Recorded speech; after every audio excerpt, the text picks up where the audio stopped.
this country in the bad position that it's in.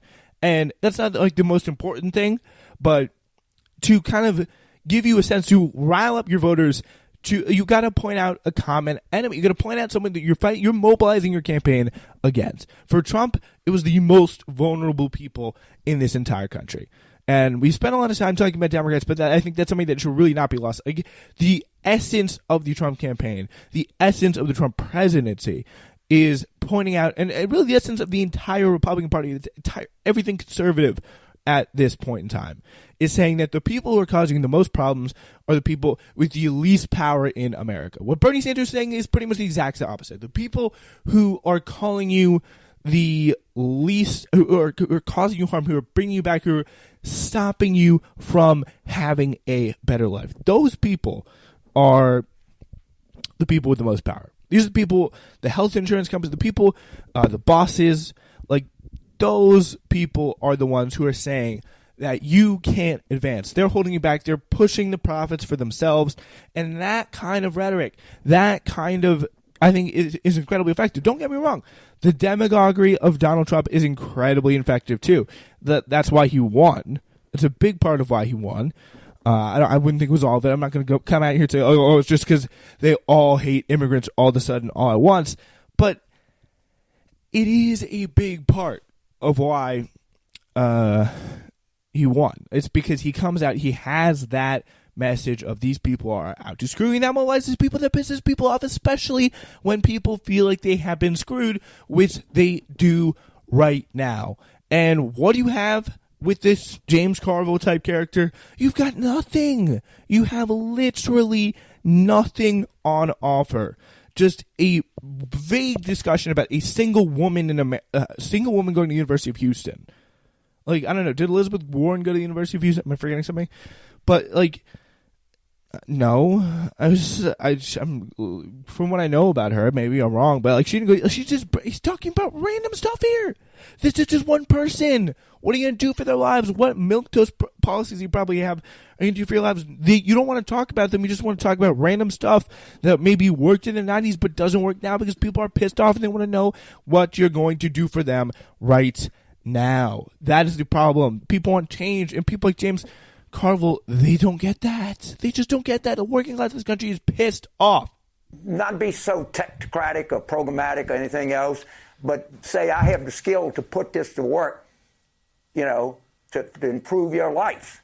And I think that would be good. I love her daycare plan. I mean, all right, yeah, so this is just talking about that. But I think just generally, broadly, before we move on, because we've been talking about this for a long time, before we move on, I just want to say, this is the ideology that we have to go defeat in Nevada, in California, in South Carolina, all that stuff.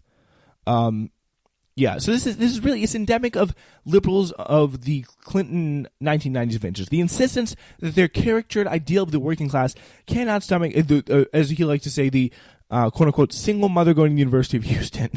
The insistence that their caricatured ideal of the working class cannot stomach this sort of change the left-wing party prefers. The left wing of the party prefers that. A decade after Clinton's second term ended, the idea fixe was trotted out to excuse liberals' refusal to champion marriage equality. Barack Obama ran explicitly opposed to it, and Hillary Clinton was famously a big fan of civil unions until it was safe to flip.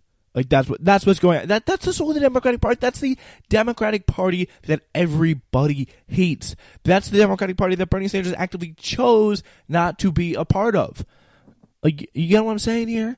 Like, sophisticated and urbane liberals like Obama and Clinton were allies to the LGBTQ community, of course, but as a matter of pragmatic politics, neither one could afford to risk alienating that guy in that hard hat, could they? Like, that idea of what voters want, and maybe actually stand for something before it got popular. Oh my gosh, Bernie Sanders, that's literally been his whole career, and I think that's a big reason why a bunch of people really who support him today support him. Really, in other words, we would sure love to back gay marriage, but they won't let us. Who are they? Well, there's an avatar Democratic elites have created and onto which they have unflaggingly projected their own bad politics. This is so true. So again, and this is a new republic, by the way. As for exercising opinion leadership and telling voters why Democrats believe in a given idea, that's out of the question. Carvillian politics cannot go beyond analyzing the thin skin of polling or skein of polling and focus group data and then adopting whatever positions come out ahead. This is a democratic politics that has persuaded itself to never try to persuade. That is the big problem. That is the exact big problem. Yeah, so now that the Sanders campaign, Warren, for whatever reason, largely escapes Carville's ire, has gotten some traction with tuition and student debt forgiveness proposal, Carville has emerged from his coffin to simply assert from his own evidence and a couple readings of Hillbilly Elegy that people all over the country worked their way through school, sent their kids to school, paid off student loans. They don't want to hear this bleep. It's worth pointing out that in 1971, the average annual cost of tuition, fees, room, and board at a public university was $1,410. This is about approximately 20.4% of a man's annual median income, 58.6% of a woman's. By 2016, the similar college expenses had risen to $20,150 per year. That's 20 times, coming out to 51.8% of the median annual income for women and 80.9% for men. So things have changed since then. Things have changed. Back in 1971. Like, I think hopefully everybody knows that, but like this is the kind of thing that we can just sit back, we can relax, we don't have to do anything, and things are all just going to get better for us. But that's not how it's going to work. Like, people are pissed. Like, the election, Donald Trump probably should have helped you a little bit in some way. So given the well-documented reality of the situation, it would be useful to know from what source. Again, this is the Carville magic. This is the centrist magic. We are so sure of this position. Oh, how'd you get the position? And we just know. Yeah, but how do you know? We just know. Like, when was the last time James Carville had the occasion to speak with someone outside of his circle of politically connected social elites? For all anyone knows, his idea of a regular Joe could be an intern, the son of a connected donor from Connecticut who drives him to the studio for talking head appearances. Maybe, who knows, maybe his Gardner or Uber Black drivers are unrelenting opponents of debt forgiveness. Excuse me. What seems more likely is that Carville simply attributes whatever he personally opposes to the will of the unwashed masses. Like, it's like saying, I really want, it's like people be like, I really, really want ice cream. And that's a bad example. I'm not even going to go there, but that's just, I'm turning into Joe Biden. I'm just going with all these bad examples, but it's just this kind of putting a narrative onto people, putting a set of beliefs onto people with no evidence is just absolutely insane. During his most recent reign, Carville went on to conjure all the boogeymen of voters that are actually the boogeymen of highly educated, affluent white liberals with racial scaremongering about letting criminals and terrorists vote from jail cells. That was pretty crazy. He characterized people who didn't buy his exhaustive messages as a bunch of kids on Twitter and posited a 3-person list of good candidates that includes, again, Michael Bennet and Steve Bullock, who, after, again, many months of campaigning, have somehow remained completely alien to the working-class Democratic voters of Carville's imaginings. Meanwhile, someone like Mayor Pete manages to crack through. That shows you how dull these people are. Carville closes on the note that has defined liberal electoral politics for nearly 3 decades, an obsession with swing voters that always leads to the same conclusion: to win, move to the right. If you don't win, keep moving further right until you do. So you get Republican and you get Republican light. That's what the Democratic Party has been since the 1990s. It couldn't be more 1994 if Jerry Seinfeld showed up in a turquoise geo-tracker to say, "Stop me if you've heard this one before," rather than making a pitch to a massive population of disaffected non-voters, which is what the Bernie Sanders campaign is doing. Obsess over peeling off the odd Republican whose mind could be, but almost certainly will not be, especially at this juncture, with the unity of the Republican Party this time, changed. Carville is absolutely entitled to the opinion that Bernie Sanders is a bad presidential candidate. It could certainly be the case that leftist policy ideas are destined to not gain traction, but he should be forced to acknowledge that these are, in fact, his opinions about the political world that he wants to inhabit, instead of, say, pitching his deficit hawkishness as a winning issue for the teeming masses. They're like, please, please, please, do not raise the debt. Do not raise the debt. We care about the debt. We care about the debt so much. Healthcare, who cares? Like, that is something that cannot be allowed to happen. And also, James, sorry, if we disagree with you, we're going to say it. All right, so here's something a little bit disturbing. Guys, we may be going through the same thing this Saturday that we went through a few Mondays ago in Iowa. Fresh off the unmitigated and still unfolding disaster that was the Iowa caucuses, Nevada will soon kick off caucuses of its own.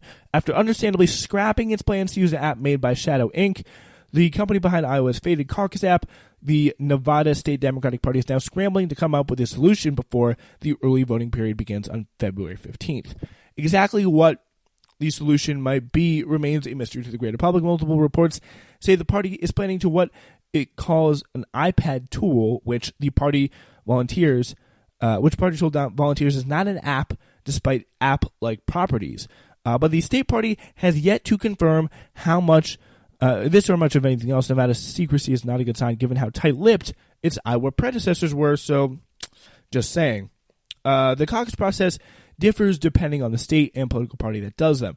Nevada has been third in the country to hold its Democratic nominating contest since 2008. Then Senator Harry Reid argued the state that he hailed from reflected better the diversity of America's population than Iowa and New Hampshire, so it should have an influential part of the presidential nominating process. This year, Nevada Democratic Caucus will be held on February 22nd, with early voting taking place February 15th to 18th. This will be the first time the caucus had any early voting, allowing registered Democrats to make their choice in person at any early voting location in their county. While the caucuses are considered closed to non-affiliated voters, Nevada does have same-day voting registration. So if you're just willing to spend a little bit more time there, which can't always be the case for everybody, you could probably go vote if you're listening to the show in Nevada. On February 22nd, caucus goers will report to their precinct and stand on the side of a room designated for the candidate they prefer. If a candidate, again, doesn't get a certain threshold of support, typically 15%, depending on the number of delegates at stake, they'll be considered non-viable, and it'll be pretty much the same thing as Iowa. There will be paper ballot backups. Hopefully, if the math is correct, you'll be allowed to change it. So once that's all figured out, voters will, again, pick delegates to represent their selections at conventions. In the event of tie, the delegates will be decided by a drawing of playing cards. Yes, that's right. In Vegas fashion, whichever group picks the highest card wins the delegate. If the group picks the same card, the winner is chosen according to the card's suit, spades being the highest, and hearts, diamonds, and finally clubs. The candidate who gets the most delegates, not the one who gets the most votes, again, thank you to the wonderful caucus system, is considered the winner. This is the first year to allow for early voting, the hope being that the option will increase participation among potential voters who can't make the February 22nd event, which is on a Saturday, so that's nice. Early voters submit their top 3 to 5 choices on a paper ballot. If the voter's first choice doesn't meet the threshold, their vote will be awarded the second next viable candidate on the list. The new rules also limit the number of realignment rounds to 1, which is good. Also, precinct chairs will have to submit both raw vote totals as well as delegate counts to party headquarters, much like the Iowa precinct chairs did. This means they will report 3 sets of numbers, 3 rounds of the first round of vote, the votes after realignment, and the number of delegates awarded, exactly like the way it was in Iowa. In previous contests, precinct chairs simply reported the number of delegates won. Again, this does increase transparency, which I think proved to be pretty helpful in the Iowa caucuses because it told us that Bernie won. These complications are likely why state party leaders planned to use new smartphone app to help chairs report all these extra numbers. So while Iowa had used a different app in 2016, this would be the first time Nevada has had a caucus with one. Nevada paid Shadow at least $60,000 to develop the app and recommend the company to the organizers of the Iowa caucuses. It actually recommended the company, the organizers of the Iowa caucuses. So in the original Nevada plan, the app would send early votes to precinct chairs that would be combined with the in-person caucus totals. The app would then calculate the combined results and then send it back to the state party headquarters. So this is now we're going with the iPad tool. So in the wake of the Iowa caucuses, Nevada quickly distanced itself from Shadow, saying it would not be using apps and was currently evaluating the best path forward, but it didn't say much about what that path was. News outlets reported on Saturday the party was demonstrating a caucus tool to be preloaded onto iPads distributed to precinct chairs. Preloading a tool sounds like a good idea considering how many Iowa chairs had difficulty downloading their apps